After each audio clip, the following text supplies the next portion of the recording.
नमस्कार, स्वागत है खबर दिन भर में। बसपा उपखंड के अंतर्गत पंडितपुरा और केसरीपुरा ग्राम पंचायत में एग्री फार्मर शिविर का आज दूसरा दिन है, जिसमें सभी किसानों के रजिस्ट्रेशन किए गए।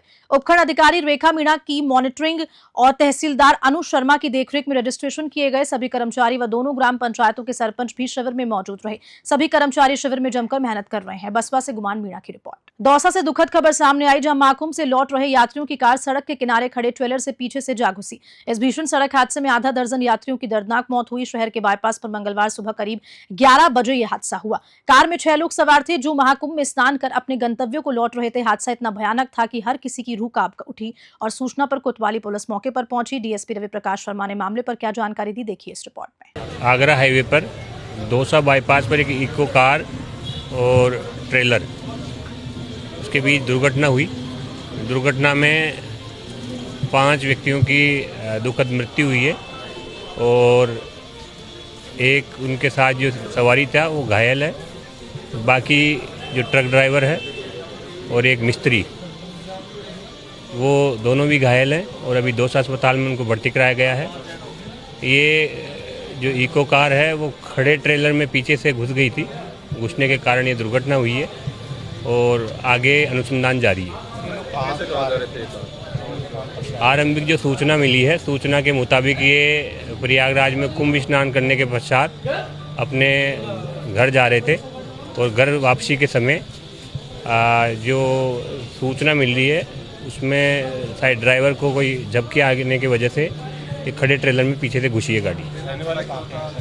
ट्रेलर कोई खराब हो गया था, इसके कारण रोड के साइड में खड़ा था और उसको मिस्त्री। मारवाड़ जंक्शन उपखंड के सिरियारी थाने के मनसा बावड़ी गांव के निवासियों ने लोकल थाने में सुनवाई नहीं होने पर एसपी के समक्ष अपना पक्ष रखा। वहीं इस मामले पर सिरियारी थाना पुलिस कोरे बयान दे रही है कि कोई कार्रवाई नहीं कर रही है और ग्रामीणों ने मीडिया को इस बारे में क्या कहा, देखिए इस रिपोर्ट में। रामचंद्र जी चौहान है, गाँव मनसा बावड़ी, मारवाड़ जैसे तहसील से आया हूँ। हमारे गांव में क्या एक मुकेश चौकीदार नाम का एक लड़का है, उसने बहुत ही बड़ा उपद्रव मचा रखा है। मतलब बड़े से लेके बूढ़े बुजुर्गों सबको परेशान कर रखा है। ऐसा किसी को नहीं है कि उसने मारा नहीं है। वो केवल उसका एक ही उद्देश्य है, कैसे लेना उन लोगों को डरा धमका के। एक तरह से इंस्टीट्यूटर बना हुआ है पूरे गाँव के लिए। हर आने जाने वाले को पकड़ता है, अकेले को देखता है, अकेले को देख के अकेले लेके जाता है, उनको पकड़ता है, मारता है, पीटता है। मतलब पूरे गाँव में आतंक फैला रखा है उसने। और हम बार बार पुलिस स्टेशन भी गए, लेकिन उसका भी अभी तक कोई समस्या का समाधान हुआ नहीं हमारा। इसलिए आज हम सब यहाँ पे एसपी ऑफिस में सर उसके खिलाफ मारवाड़ जंक्शन थाने में रिपोर्ट दी है। हमने सिरियारी थाना में उसके खिलाफ उन्होंने कंप्लेंट दर्ज करवा दी। कल हम वापस सिरियारी थाना में गए थे सब लोग मिलके, और फिर आज हम यहाँ पे आए। लेकिन उनको और आज सुबह से उसकी धमकियों के फ़ोन चालू है। हम सबके फ़ोन के ऊपर उनके फ़ोन की धमकियाँ आ रही है। कोटा जिला प्रशासन के कामयाब कोटा और कोटा केयर्स अभियान के तहत कोचिंग स्टूडेंट्स को लगातार प्रेरित किया जा रहा है और इसी कड़ी में जिला कलेक्टर डॉक्टर रविंद्र गोस्वामी मंगलवार को एलन कोचिंग संस्थान के जवाहर नगर स्थित सत्यार्थ कैंपस में पहुंचे और नीट परीक्षा की तैयारी कर रहे विद्यार्थियों के साथ संवाद किया। एलन निदेशक राजेश माहेश्वरी ने भी छात्रों के साथ बैठक पूरी क्लास अटेंड की और सत्र के अंत में कलेक्टर डॉक्टर गोस्वामी ने छात्रों को चॉकलेट वितरित कर परीक्षा के लिए शुभकामनाएं दी। सत्र के दौरान डॉक्टर गोस्वामी ने स्टूडेंट्स के मनोवैज्ञानिक पहलुओं पर चर्चा की। एक ही छात्रा द्वारा सेल्फ डाउट और ओवर थिंकिंग से जुड़ा सवाल पूछे जाने पर उन्होंने कहा कि यह समस्या हर व्यक्ति के साथ होती है। उन्होंने बताया कि जब हम किसी चीज को ज्यादा महत्व देते हैं तो दिमाग उसे बार बार क्रॉस चेक करता है, जिसे ओवर थिंकिंग होती है। इसे मैनेज करने के लिए सबसे पहले इसे स्वीकारें कि हम किसी विषय पर ज्यादा सोच रहे हैं। इसके बाद अपनी चिंताओं को लिखें, उनके प्रभावों को समझें और फिर उस कागज को फाड़ दें या फिर डिजिटल रूप से डिलीट कर दें। इससे नकारात्मक सोच कम होगी और मानसिक स्पष्टता बढ़ेगी। इस प्रेरणादायक सत्र से छात्र छात्राओं ने भी खुलकर अपने सवाल पूछे और परीक्षा की तैयारियों से जुड़ी शंकाओं का समाधान प्राप्त किया। डॉक्टर गोस्वामी ने परीक्षा से संबंधित हर पहलू पर गहराई से चर्चा की। उन्होंने सभी छात्रों को परीक्षा के लिए शुभकामनाएं दी। कोटा से कामंदू जोशी की रिपोर्ट। टोडा भीम निवासी गोवर्धन सिंह जादौन करौली जिले के बीजेपी जिलाध्यक्ष बनाए गए हैं। जी हां, देर शाम टोडा भीम पहुंचने पर बीजेपी कार्यकर्ताओं ने जादौन का जोरदार स्वागत किया। वहीं मेहंदीपुर बालाजी में श्याम सिंह सिसोदिया व अन्य कार्यकर्ताओं ने स्वागत रैली निकाली। जादौन लगातार 35 साल से पार्टी के लिए काम कर रहे हैं। वर्तमान में गोवर्धन सिंह जादौन भरतपुर जिला प्रभारी भी हैं। टोडा भीम से भगवान जांगिर की रिपोर्ट। उनियारा उपखंड के बनेठा उप तहसील मुख्यालय पर स्थित ग्राम पंचायत प्रशासन द्वारा इन दिनों सफाई अभियान चलाया जा रहा है, जिसके तहत अस्थायी अतिक्रमण को जेसीबी की सहायता से हटाया जा रहा है। ग्राम विकास अधिकारी धर्मेंद्र नायक ने इस बारे में क्या कुछ कहा, देखिए उनियारा से राजेश सैन की रिपोर्ट में। चलो। ग्राम पंचायत में गंदगी के स्थानों को चिन्हित कर दिया गया है और डेली जेसीबी से और कचरे की ट्रॉली से, ट्रैक्टर ट्रॉली से सभी को स्थानों को साफ करा दिया जाएगा। और लगातार एक एक दिन सभी जगह सभी ग्रामवासियों को एक बार हमने अनाउंस भी करवा दिया है कि अपनी रेवड़ियाँ, अपनी लकड़ी जो भी पत्थर वत्थर हैं अपने अपने स्तर से हटा लें। लोगों ने हटा भी रहे हैं, लोग अपने अपने स्तर से हटा भी रहे हैं। जहाँ से हटा रहे हैं हम अपना जेसीबी से और ट्रैक्टर की ट्रॉली से साफ़ सफाई करवा रहे हैं। और नियमित रूप से बाज़ार में जो डेली जो साफ़ सफाई हो रही है वो नियमित करवा रहे हैं।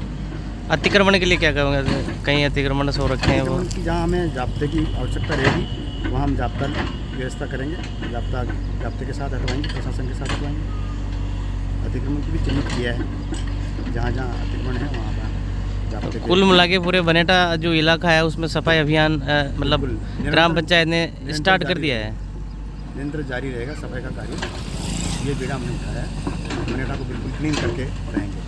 21वीं सदी की रोजगार उन्मुखी शिक्षा प्रदान करने एवं किशोरियों के सशक्तिकरण के लिए शिव शिक्षा समिति राणोली द्वारा एम्पावर के सहयोग से संचालित समावेशी शिक्षा और यौन एवं प्रजनन स्वास्थ्य अधिकारी प्राप्त करने के लिए युवा नेतृत्व कार्रवाई परियोजना के तहत टोंक जिले की ग्राम पंचायत दारडा तुर्की में 45 दिवसीय कौशल विकास कार्यक्रम के तहत कंप्यूटर सेंटर का सरपंच अब्दुल करीम ने फीता काट कर उद्घाटन किया। बता दें कि सरपंच अब्दुल करीम ने यह बताया कि इस केंद्र से बालिकाओं के सशक्तिकरण में बहुत बड़ा योगदान मिलेगा। बालिकाएं स्वयं का रोजगार स्थापित कर पाने में सक्षम हो पाएंगी। परियोजना अधिकारी पूनम जोनवाल ने बताया कि कौशल विकास केंद्र पर 10 बालिकाओं को बेसिक कंप्यूटर, फोटोशॉप की आधारभूत जानकारी, ऑनलाइन जॉब सर्च करना, नौकरी के लिए आवेदन करना जैसे कौशल सिखाए जाएंगे। कंप्यूटर प्रशिक्षक मनीष सैनी ने बताया कि 45 दिवसीय कार्यक्रम के तहत लड़कियों को कंप्यूटर की बेसिक जानकारी के तहत MS Word, Excel, PowerPoint के कौशल सिखाए जाएंगे। टॉक से ब्रजेश पारडीवाल की रिपोर्ट। राजस्थान राज्य भारत स्काउट व गाइड स्थानीय संघ मारवाड़ जंक्शन के तृतीय सोपान प्रशिक्षण शिविर का मंगलवार को समापन हो गया। शिविर प्रभारी रमेश कुमार भाटी ने बताया कि समापन समारोह में शिविर के अंतिम दिवस पर सुबह सर्वधर्म प्रार्थना सभा का आयोजन किया गया। इस शिविर में उपखंड अधिकारी महावीर सिंह जोधा ने शिरकत की और इसके बाद बालचरों द्वारा एक से बढ़कर एक सांस्कृतिक कार्यक्रम का प्रस्तुत किया गया। कार्यक्रम में प्रभारी सहायक जिला कमिश्नर एवं मुख्य ब्लॉक शिक्षा अधिकारी घनश्याम सापेला ने स्काउट शिविर जीवन से जुड़ी बातों पर प्रकाश डाला। राजश्री मीना ने कहा कि शिविर में बालिकाओं की संख्या का अधिक होना यह दर्शाता है कि बालिकाओं एवं अभिभावकों का इस गतिविधि से रुझान बढ़ा है। पाली से ललित तिवारी की रिपोर्ट। खबर हनुमानगढ़ के पीलीबंका क्षेत्र से है, जहां ग्राम पंचायत कांडेवाला के गांव 1 TKW को कांडेवाला में ही यथावत रखने की मांग को लेकर उपखंड अधिकारी को ज्ञापन सौंपा। बता दें कि ये गांव लगभग 30 से 35 वर्षों से ग्राम पंचायत कांडेवाला के अंतर्गत आता है। नए आदेश के अनुसार गांव 1 TKW को अब ग्राम पंचायत 34 LLW में जोड़ा जा रहा है, जहां सड़क मार्ग की उचित व्यवस्था नहीं है, जिससे ग्राम वासियों को नई ग्राम पंचायत में आने जाने में भारी परेशानियों का सामना करना पड़ेगा। हनुमानगढ़ से विनोद चौधरी की रिपोर्ट। कोटा जिले की किशोरपुरा थाना पुलिस ने वाहन चोरों के खिलाफ बड़ी कार्रवाई को अंजाम दिया है। सिटी SP डॉक्टर अमृता दोहन के निर्देशन में कोचिंग सिटी में लगातार वाहन चोरों पर शिकंजा कसा जा रहा है। उक्त कार्रवाई में 11 दुपहिया वाहन जब्त किए गए हैं। वहीं 2 शातिर वाहन और मोइनुद्दीन उर्फ मोनू व अब्दुल खालिद गिरफ्तार किए गए। धारा 106 BNSS में मामला दर्ज किया गया है। मुलजमान से चोरी के अन्य प्रकरणों में अनुसंधान जारी है। कोटा से कामिंदू जोशी की रिपोर्ट। बूंदी जिले के हिंडौली में ब्लॉक कांग्रेस कमेटी के आह्वान पर कांग्रेस कार्यकर्ताओं ने पंचायत समिति के सामने 1 दिवसीय धरने का आयोजन किया। धरने के समर्थन में केशवराय पाटन विधायक CL प्रेमी बैरवा, हिंडौली नीनवा विधायक अशोक चांदना सहित बूंदी व हिंडौली नैनवा के सैकड़ों कांग्रेस कार्यकर्ता ने हिस्सा लिया। विधायक अशोक चांदना ने मीडिया से क्या कुछ कहा, देखिए इस रिपोर्ट में। दलितों पर और आदिवासियों पर अत्याचार के खिलाफ धरना प्रदर्शन था, क्या कुछ प्रमाण? पत्रकार साथियों, आपके माध्यम से मैं क्षेत्र के लोगों को ये बताना चाहता हूँ कि निरंतर इस 1.25 साल में बूंदी जिले में, हिंडौली तहसील में, नैनवा तहसील में दलित भाई बहनों के खिलाफ, आदिवासी भाई बहनों के खिलाफ अत्याचार बढ़ता जा रहा है। आपने देखा, मैंने वीडियो भी पोस्ट किया था, किस प्रकार से पुलिस की वर्दी में थाने के अंदर, पुलिस की निगाह के अंदर बजरी माफियाओं ने शंभू मेघवाल के साथ में पिटाई करी।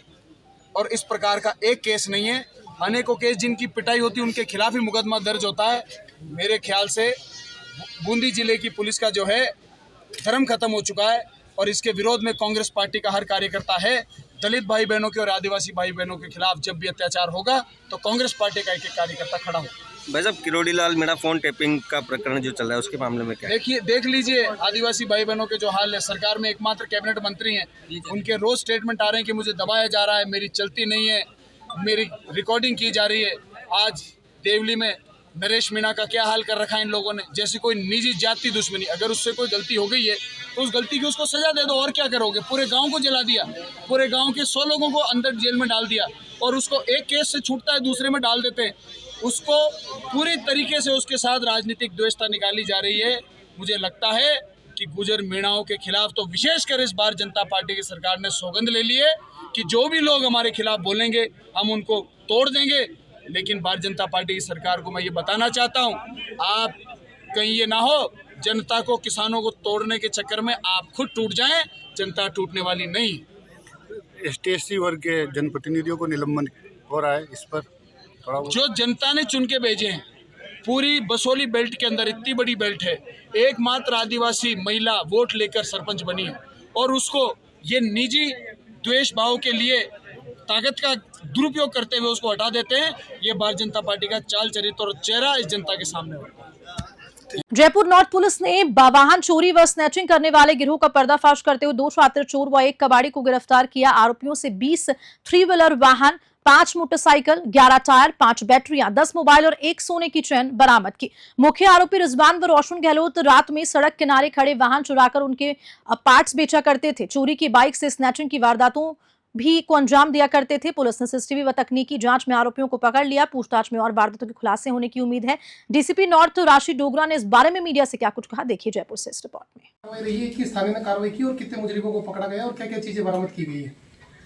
देखिए, जैसे कि पहले भी बताया गया था कि जो प्रॉपर्टी ऑफेंस है और ये जो लूट, चेन स्नैचिंग, मोबाइल स्नैचिंग की घटना या दोपहिया वाहन चोरियों की घटना है, इस पे अंकुश लगाने के लिए हर थाना अधिकारी को हमारे द्वारा निर्देशित किया गया है कि वो इस पे ज़्यादा से ज़्यादा कार्रवाई करें और इस तरह के जो मुलजिम हैं जिनके खिलाफ काफ़ी मुकदमे पहले चालानशुदा जितने भी मुलजिम हैं उनसे पूछताछ करें और वो क्या इस तरह की एक्टिविटी और भी कर रहे हैं, चोरी नकबजनी, तो उस पर हमने कार्रवाई करने के लिए सभी थानाधिकारियों को निर्देश दिए गए हैं।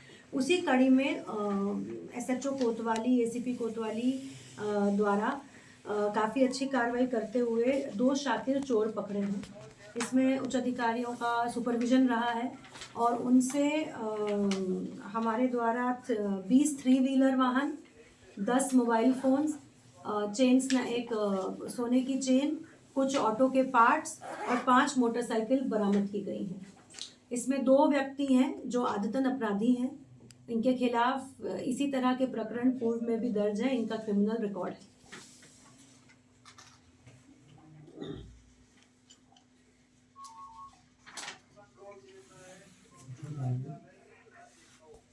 और जानना चाहेंगे इन लोगों से, मतलब कितनी वारदातें अब तक इन लोगों ने कबूली है कि किस तरीके से, ये पहले आपने बताया चालानशुदा मुजरिम है, तो इन्होंने मैम ये छूटने के बाद कार्रवाई इस तरह की वारदातों को अंजाम देते थे या फिर किस तरह से रहा है? देखिए, ये दोनों, एक इसमें शातिर ऑटो चोर है, ये ऑटो रिक्शा चुराता है, 3 व्हीलर्स चुराता है और उनकी बैटरी निकाल के बेच देता है कबाड़ी को। हमने इसमें कबाड़ी को भी गिरफ्तार किया है और कबाड़ी ये कह रहा है कि मेरे द्वारा 100 से 150 बैटरियां अलग अलग थानों की, पूरे जयपुर की, मैं मतलब वो भी खरीद फरोख्त में शामिल रहता है, इसलिए हमने कबाड़ी को भी मुलजिम बनाया है। दूसरा जो आरोपी है वो चेन स्नैचर है, वो और मोटरसाइकिल चोरी करता है, तो दोनों ये मिलकर ये चोरी की वारदातों को अंजाम देते थे। जिस तरीके से आपने बताया कि इन्होंने तकरीबन 30 के करीब गाड़ियाँ चुराई है, कौन से इलाके में इन्होंने गाड़ियाँ कबूला है? क्या नॉर्थ इलाके है या जयपुर कमिश्नरेट के अन्य इलाके भी शामिल है? नहीं, इसमें जयपुर कमिश्नरेट के अन्य इलाके भी शामिल हैं, वो पूरे डिटेल्स हम आपको प्रोवाइड करा देंगे। ठीक है। खबर जोधपुर से है, जहां फेसबुक व इंस्टाग्राम के माध्यम से चेन्नई के व्यवसायी को हनी ट्रैप जाल में फंसाने वाली गैंग का जोधपुर पुलिस ने पर्दाफाश किया। महज 12 घंटे में हनी ट्रैप गैंग पर कार्रवाई करते हुए पुलिस थाना विवेक विहार द्वारा 4 मुख्य आरोपियों को गिरफ्तार किया। आरोपियों से 98,000 रुपए नकद एवं घटना में डराने व धमकाने हेतु प्रयुक्त धारदार चाकू और घटना में प्रयुक्त क्रेटा कार बरामद की। डीसीपी वेस्ट राजश्री राजवर्मा ने मामले पर क्या जानकारी दी, देखिए इस रिपोर्ट में। ये फेसबुक या इंस्टाग्राम या किसी सोशल मीडिया के माध्यम से लोगों के संपर्क में आती थी, उनसे दोस्ती करती थी, फिर उनके अश्लील वीडियो बनाती थी और उसके बाद फिर ब्लैकमेल करती थी। इस मामले में क्या हुआ सर? इसको कैसे फंसाया? ऐसे ही ये इंस्टाग्राम के माध्यम से संपर्क में आए थे और फिर इनकी दोस्ती हो गई। महिला ने इसका एक अश्लील वीडियो बनाया और जैसा मैंने बताया कि ये चेन्नई में रहता था, परंतु ये इतना डर गया था और इसे इतना डराया जा रहा था कि चेन्नई से यहाँ पर आया इन्हें पैसे देने के लिए। तो ये वीडियो यहाँ पर मिले थे ये लोग साथ में ग्रुप में? ऑनलाइन जो चैटिंग होती है, ऑनलाइन चैटिंग। यहाँ जोधपुर आके पैसे देने आया था सर? हाँ, पैसे देने के लिए आया था, क्योंकि इसे काफ़ी दिनों से डराया धमकाया जा रहा था कि अगर पैसे नहीं देगा तो फिर ये वीडियो को ये वायरल कर 10 लाख रुपए के। क्या काम करता है परिवादी? अभी परिवादी के बारे में हम ज़्यादा कुछ नहीं बता सकते। चेन्नई में रहता है, मूलतः राजस्थान का है। इनको कहाँ से पकड़ा? अपने एरिया से ही पकड़ा। ये 15 तारीख को परिवादी यहाँ पर आया था और पिछले 2 दिनों से ये लोग जो इसे घुमा रहे थे अपनी गाड़ी में, इनका बेसिकली प्रयास था कि किसी के माध्यम से पैसे मिल जाए। तो 2 दिनों से इसे घुमा रहे थे, इसके साथ मारपीट भी की थोड़ी बहुत। इसके पास जो डेबिट कार्ड और क्रेडिट कार्ड था वो ले लिया, इसके पास जो थोड़े बहुत 9-10 हज़ार रुपये कैश थे वो ले लिए, और फाइनली हमने इसे अपने विवेक विहार थाना क्षेत्र से ही पकड़ा है। पिछले 2 दिनों से ये इसे पाली और इसके आसपास घुमाया, और फाइनली हमने विवेक विहार थाना क्षेत्र से। अभी तक चेन्नई में रहता था, तब इसको ब्लैकमेलिंग शुरू की? बिल्कुल, ये चेन्नई, अभी भी चेन्नई में रहता है। ये तो अभी 15 तारीख को यहाँ आया है। आरोपी भी वहीं थे या नहीं, आरोपी यहीं से ब्लैकमेल कर रहे थे, ऑनलाइन ब्लैकमेलिंग कर रहे थे। तो वो आरोपियों के पास खुद कैसे है, तो कुछ पता होगा? हाँ, संपर्क किया कि आरोपी से डरा धमका रहे थे और उन्होंने कहा कि यहाँ पर आकर हमें पैसे दो, तो उस हिसाब से यहाँ पर। सर, पहला कोई गैंग से जुड़ा हुआ रहा है पहले से?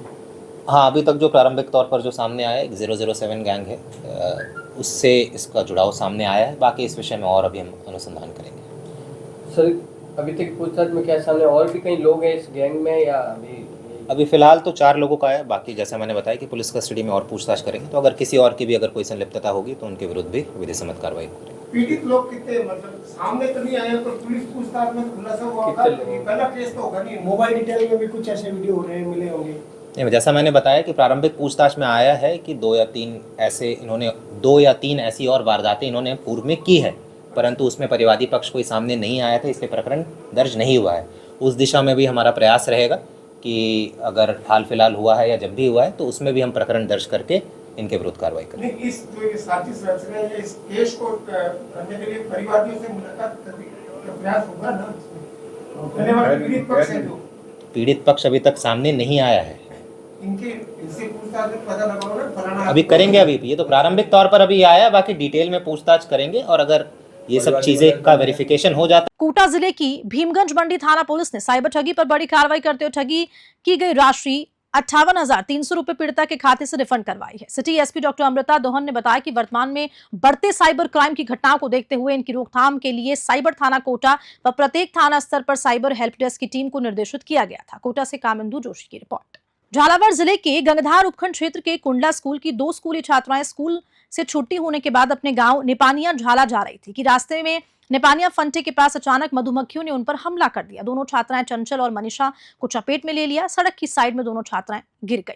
तभी गंगधार तहसीलदार जतिन दिनकर और पटवारी मनोज यादव गंगधार तहसील से कुंडला कैंप में जा रहे थे और उन्होंने रास्ते में दोनों छात्राओं को सड़क पर गिरे हुए देखा। तुरंत गाड़ी रोककर छात्राओं को लेकर CHC चौमहला लाए और सभी का उपचार जारी है। तहसीलदार महोदय ने इस बारे में क्या कुछ कहा, देखिए इस रिपोर्ट में। बताएं सर, क्या मामला था?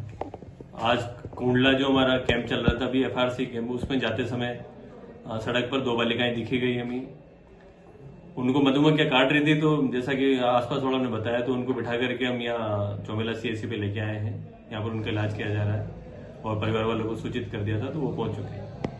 इलाज के बाद इनको फिर घर पे पहुंचा दिया। खबर के साथ खबर दिन भर में इतना ही। नमस्कार।